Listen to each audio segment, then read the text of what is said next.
Essa academia não parece academia. Sério, olha esse ambiente.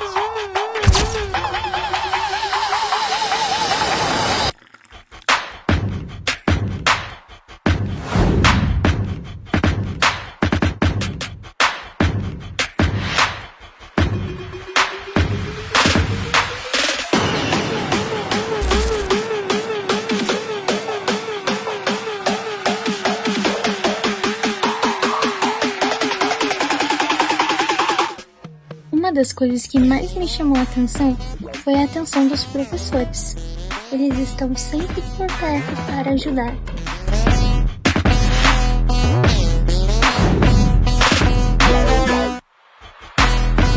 E se você está procurando um lugar como esse, segue a Zurich e vem conhecer.